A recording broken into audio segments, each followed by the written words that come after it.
Hujan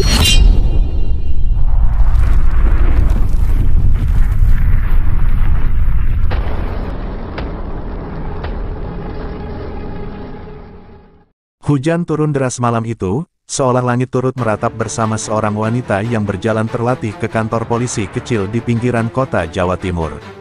Wati, seorang janda muda berusia 27 tahun, menggigil dalam pakaian lusuhnya yang basah dan berlumuran lumpur.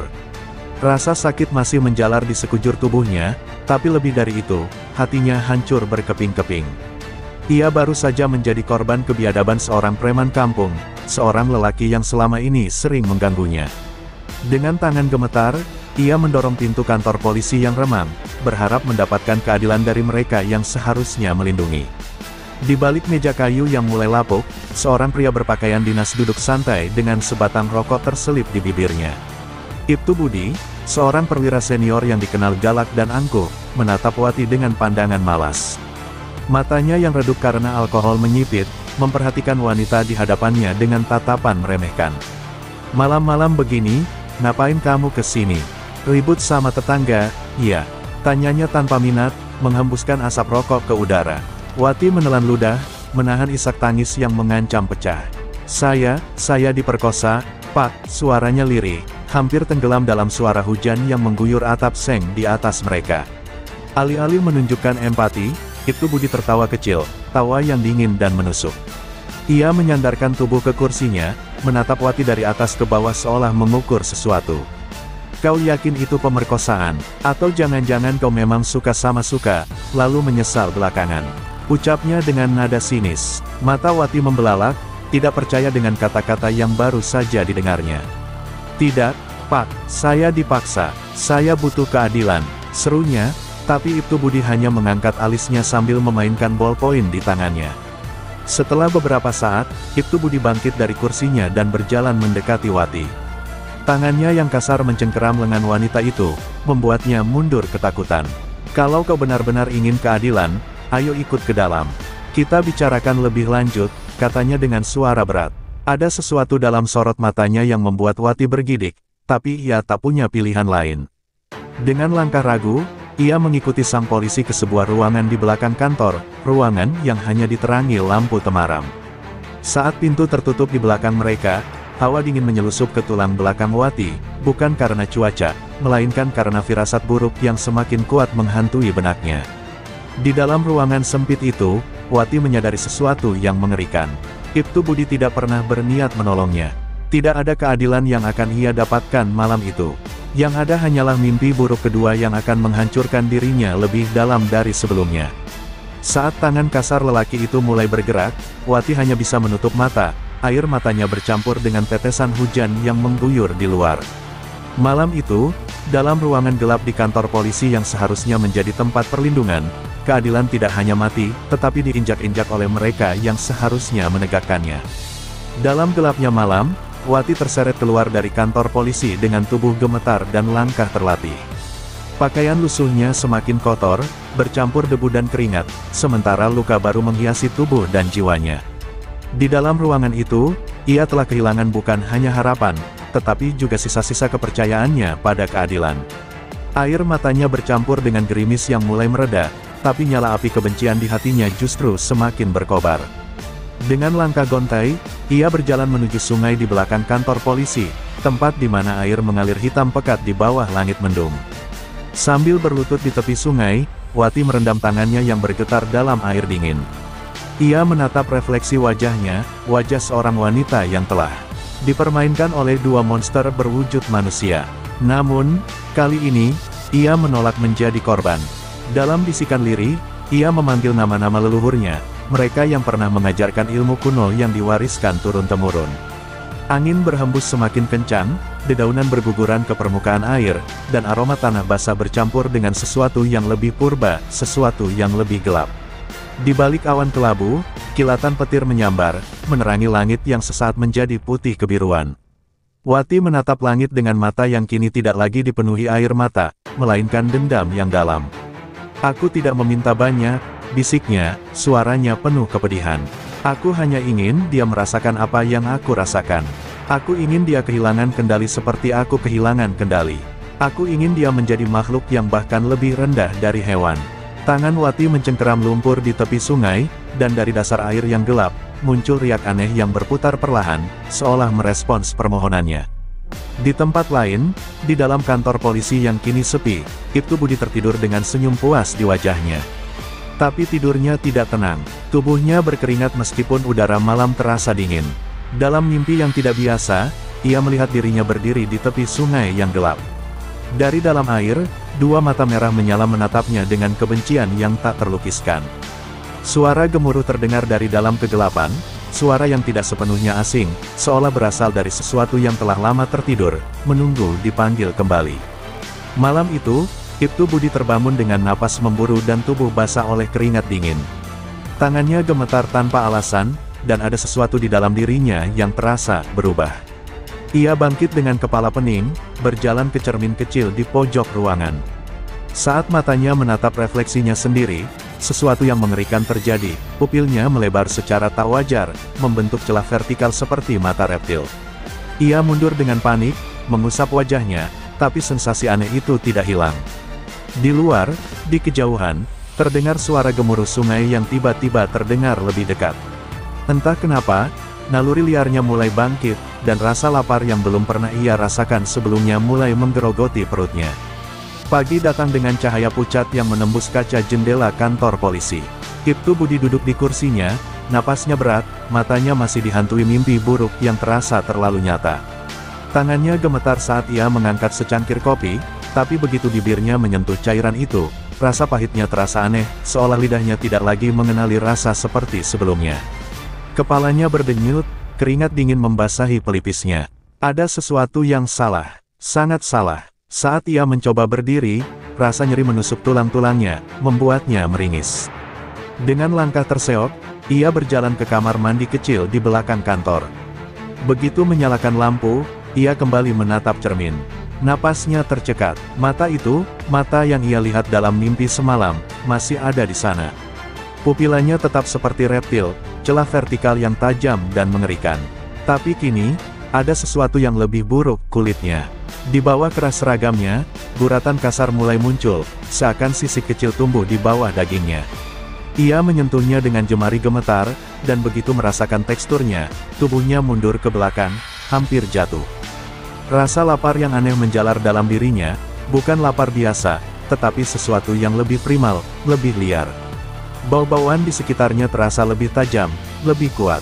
Ia bisa mencium keringat dari rekan-rekannya di luar, bisa mendengar detak jantung mereka meskipun mereka belum berbicara. Perasaan ini semakin membuatnya panik. Dengan tangan gemetar, ia mencoba meraih telepon genggam di sakunya, ingin menghubungi seseorang, siapa saja, yang bisa menjelaskan apa yang terjadi padanya. Namun, sebelum ia sempat menekan tombol, rasa nyeri yang luar biasa meledak di dalam tubuhnya. Ia merosot ke lantai, menggigit bibirnya untuk menahan erangan. Otot-ototnya menegang, tulangnya berderak seolah ada sesuatu yang mencoba keluar dari dalam dirinya. Kakinya terasa berat, tubuhnya seolah membesar, dan kulitnya terasa lebih kasar setiap detiknya. Napasnya menjadi berat dan kasar, seperti suara sesuatu yang bukan lagi manusia. Ketakutan menyelimuti pikirannya. Apa yang terjadi padanya? Apa yang telah dilakukan wanita itu? Di luar kamar mandi, beberapa polisi mendengar suara benda jatuh dan geraman samar. Pak Budi, salah satu dari mereka mengetuk pintu. Tidak ada jawaban. Suara napas kasar semakin terdengar, seperti desisan makhluk yang sedang terluka atau marah. Salah satu polisi mencoba membuka pintu, tetapi terkunci. Dengan tatapan bingung, mereka saling berpandangan sebelum mencoba mendobraknya. Namun, sebelum mereka sempat bergerak lebih jauh, suara geraman itu berubah menjadi sesuatu yang lebih dalam, lebih mengerikan, seperti suara predator yang siap menerkam mangsanya. Suara kayu retak menggema di dalam kamar mandi kecil itu. Pintu yang sebelumnya terkunci kini mulai bergetar hebat, seolah ada sesuatu yang jauh lebih besar dari manusia di baliknya. Para polisi yang berdiri di luar saling berpandangan, keraguan dan ketakutan tercermin di wajah mereka. Pak Budi, salah satu dari mereka kembali mencoba memanggil, suaranya bergetar. Tidak ada jawaban, hanya suara napas berat, seperti desisan makhluk buas yang sedang mengamati mangsanya. Tiba-tiba, dengan kekuatan yang luar biasa, pintu itu hancur berantakan. Serpihan kayu beterbangan, dan dari balik bayangan kamar mandi, sesosok makhluk mengerikan melangkah keluar. Sosok itu masih mengenakan sisa-sisa seragam polisi, tapi tubuhnya kini bukan lagi manusia. Kulitnya telah berubah menjadi sisik hijau kehitaman yang kasar, matanya bersinar merah dengan pupil reptil yang menyipit tajam.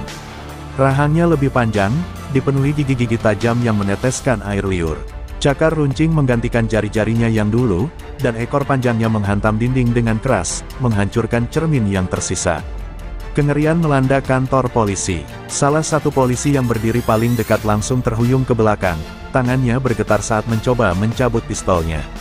"Astaga, apa ini?" teriaknya, suaranya nyaris tersangkut di tenggorokan. Namun, makhluk yang dulunya itu Budi tidak memberikan kesempatan. Dalam sekejap, ia melompat dengan kecepatan luar biasa, menerjang pria itu hingga tubuhnya terhempas ke dinding. Suara tulang patah terdengar, disusul teriakan histeris dari rekan-rekan lainnya. Panik mulai melanda ruangan. Polisi-polisi yang tersisa segera mengangkat senjata mereka, menodongkan laras ke arah monster itu. "Jangan bergerak," salah satu dari mereka berteriak, meskipun suaranya dipenuhi ketakutan. Namun, apakah mereka masih berbicara pada manusia?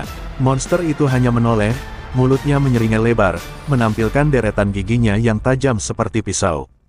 Kemudian, dengan gerakan yang hampir mustahil untuk ukuran tubuhnya, ia menerjang ke depan. Tembakan menggema di ruangan. Beberapa peluru berhasil mengenai tubuhnya, tapi hanya memantul dari sisiknya yang keras. Monster itu mengaum marah, lalu menerkam salah satu polisi dan mengoyak tubuhnya seketika. Darah berceceran di lantai, menciptakan adegan yang lebih mirip neraka daripada kantor polisi. Rekan-rekannya yang masih hidup langsung berlari menyelamatkan diri. Ketakutan mereka mencapai puncaknya. Di luar, hujan mulai turun deras, petir menyambar langit, seolah alam pun ikut menyaksikan kebangkitan kutukan yang telah lahir malam itu. Kantor polisi yang sebelumnya penuh wibawa kini berubah menjadi medan pembantaian. Jeritan kepanikan bergema di lorong-lorong sempit, bercampur dengan suara dentuman tembakan yang tak mampu menghentikan monster yang dulu adalah Ibtu Budi. Makhluk itu melangkah dengan buas, cakarnya merobek meja dan kursi, matanya liar mencari mangsa berikutnya. Sisik di tubuhnya berkilat di bawah cahaya lampu yang berkedip-kedip, dan ekornya yang panjang menghantam rak-rak arsip, menebarkan berkas-berkas ke udara seperti salju neraka. Beberapa polisi yang masih bernyali mengokang senjata mereka. "Tembak kepalanya, jangan biarkan dia mendekat," teriak seorang perwira senior. Mereka melepaskan tembakan bertubi-tubi, peluru berdesingan di udara dan menghantam tubuh makhluk itu. Namun, alih-alih jatuh, monster itu hanya menggeram keras, lalu dengan kecepatan yang tak masuk akal, ia menerjang maju. Dalam satu lompatan, ia sudah berada di hadapan para polisi, merobek salah satu dari mereka dengan cakarnya yang tajam. Darah muncrat di dinding, dan tubuh korban itu terlempar ke seberang ruangan, menghantam kaca jendela hingga pecah berkeping-keping. Di tengah kepanikan, seorang polisi muda, Bribda Rian, merangkak mundur dengan tangan gemetar. Matanya terpaku pada sosok mengerikan itu, otaknya berusaha memahami bagaimana seorang manusia bisa berubah menjadi monster seperti ini. Namun, tidak ada waktu untuk berpikir. Monster itu menoleh ke arahnya, mengendus udara, lalu mengeluarkan suara geraman yang dalam. Dengan satu gerakan cepat, ia menyerang. Rian hanya bisa berteriak sebelum tubuhnya ditangkap oleh cakar raksasa. Tepat saat monster itu hendak menggigit kepala Rian, sebuah suara keras menggelegar dari belakang. "Budi, hentikan!" Suara itu datang dari Kapolsek, AKP Suryanto, yang berdiri di ambang pintu dengan senapan laras panjang terarah lurus ke kepala makhluk itu. Matanya dipenuhi ketegasan, tapi juga ketakutan yang berusaha ia sembunyikan. "Kau bukan binatang. Lawan itu, Budi." Monster itu terdiam sejenak. Matanya yang merah menyala tampak bergetar. Ada sesuatu dalam suaranya, sesuatu yang familiar, sesuatu yang membuatnya ragu. Namun, hanya sesaat. Dalam hitungan detik, wajahnya kembali dipenuhi amarah, dan ia mengeluarkan raungan keras, lebih mengerikan dari sebelumnya. Kali ini, ia tidak hanya ingin membunuh, ia ingin menghancurkan semuanya. Hening menguasai kantor polisi yang porak-poranda. Kapolsek AKP Suryanto masih menodongkan senapan laras panjangnya, jari telunjuknya gemetar di pelatuk. Monster yang dulunya Ibtu Budi berdiri diam, tubuhnya setengah membungkuk, napasnya berat seperti tertahan di antara dua dunia, manusia dan binatang. Matanya yang merah menyala tampak bergetar, seolah ada sesuatu dalam dirinya yang tengah berjuang untuk kembali. Namun, rahangnya masih terbuka, meneteskan liur bercampur darah. "Budi, kau harus melawan ini," suara AKP Suryanto lebih lembut, mencoba menggali sisa kesadaran di dalam makhluk buas itu. Beberapa polisi yang masih hidup bersembunyi di sudut, mengawasi dengan napas tertahan. Suasana begitu mencekam, hanya suara gemuruh hujan di luar yang terdengar. Untuk sesaat, tampak seolah Budi benar-benar mulai sadar. Moncongnya bergetar, cakarnya sedikit mengepal. Namun, tiba-tiba, kilatan petir membelah langit, dan secepat itu juga tatapan buasnya kembali. Dengan raungan mengerikan, ia melompat ke depan, menerjang Kapolsek tanpa ampun. Dor, dor, dor, 3 peluru menembus dadanya, tapi monster itu terus maju. Tubuh AKP Suryanto terpental ke belakang, darah mengalir dari bahunya yang terkoyak cakar tajam. Para polisi lainnya kembali menembak dalam kepanikan, tetapi sama seperti sebelumnya, peluru mereka hanya memantul dari sisik keras yang membalut tubuh monster itu. Namun, tiba-tiba, sesuatu yang tak terduga terjadi. Cahaya terang menyelimuti tubuh Ibtu Budi, yang telah menjadi buaya raksasa. Ia mengerang keras, seolah ada kekuatan yang mencengkeramnya dari dalam. Tubuhnya mulai mengejang hebat, cakarnya merobek lantai, dan raungan terakhirnya mengguncang seluruh ruangan. Kemudian, dalam hitungan detik, tubuhnya mengeras, sisiknya mulai retak, dan dari sela-sela retakan itu, cahaya kehijauan menyembur seperti api yang membakar dirinya dari dalam. Dalam sekejap, monster itu roboh. Tubuhnya yang besar perlahan berubah menjadi batu, mulutnya masih terbuka dalam ekspresi kemarahan yang membeku selamanya. Semua yang menyaksikan hanya bisa terpaku, napas mereka tercekat. Tak ada yang tahu apakah ini hukuman dari langit atau kutukan yang telah tergenapi. Yang pasti, malam itu, kantor polisi Jatim menyimpan kisah yang tak akan pernah dilupakan, kisah tentang seorang polisi angkuh yang akhirnya dikalahkan oleh dosa-dosanya sendiri. Bab 6, Kutukan yang tak terelakkan. Hening menguasai kantor polisi yang porak-poranda. Kapolsek AKP Suryanto masih menodongkan senapan laras panjangnya, jari telunjuknya gemetar di pelatuk. Monster yang dulunya Ibtu Budi berdiri diam, tubuhnya setengah membungkuk, napasnya berat seperti tertahan di antara dua dunia, manusia dan binatang. Matanya yang merah menyala tampak bergetar, seolah ada sesuatu dalam dirinya yang tengah berjuang untuk kembali. Namun, rahangnya masih terbuka, meneteskan liur bercampur darah. "Budi, kau harus melawan ini," suara AKP Suryanto lebih lembut, mencoba menggali sisa kesadaran di dalam makhluk buas itu. Beberapa polisi yang masih hidup bersembunyi di sudut, mengawasi dengan napas tertahan. Suasana begitu mencekam, hanya suara gemuruh hujan di luar yang terdengar. Untuk sesaat, tampak seolah Budi benar-benar mulai sadar. Moncongnya bergetar, cakarnya sedikit mengepal. Namun, tiba-tiba, kilatan petir membelah langit, dan secepat itu juga tatapan buasnya kembali. Dengan raungan mengerikan, ia melompat ke depan, menerjang Kapolsek tanpa ampun. Dor, dor, dor, 3 peluru menembus dadanya, tapi monster itu terus maju. Tubuh AKP Suryanto terpental ke belakang, darah mengalir dari bahunya yang terkoyak cakar tajam. Para polisi lainnya kembali menembak dalam kepanikan, tetapi sama seperti sebelumnya, peluru mereka hanya memantul dari sisik keras yang membalut tubuh monster itu. Namun, tiba-tiba, sesuatu yang tak terduga terjadi. Cahaya terang menyelimuti tubuh Ibtu Budi yang telah menjadi buaya raksasa. Ia mengerang keras, seolah ada kekuatan yang mencengkeramnya dari dalam. Tubuhnya mulai mengejang hebat, cakarnya merobek lantai, dan raungan terakhirnya mengguncang seluruh ruangan. Kemudian, dalam hitungan detik, tubuhnya mengeras, sisiknya mulai retak, dan dari sela-sela retakan itu, cahaya kehijauan menyembur seperti api yang membakar dirinya dari dalam. Dalam sekejap, monster itu roboh. Tubuhnya yang besar perlahan berubah menjadi batu, mulutnya masih terbuka dalam ekspresi kemarahan yang membeku selamanya. Semua yang menyaksikan hanya bisa terpaku, napas mereka tercekat. Tak ada yang tahu apakah ini hukuman dari langit atau kutukan yang telah tergenapi. Yang pasti, malam itu, kantor polisi Jatim menyimpan kisah yang tak akan pernah dilupakan, kisah tentang seorang polisi angkuh yang akhirnya dikalahkan oleh dosa-dosanya sendiri.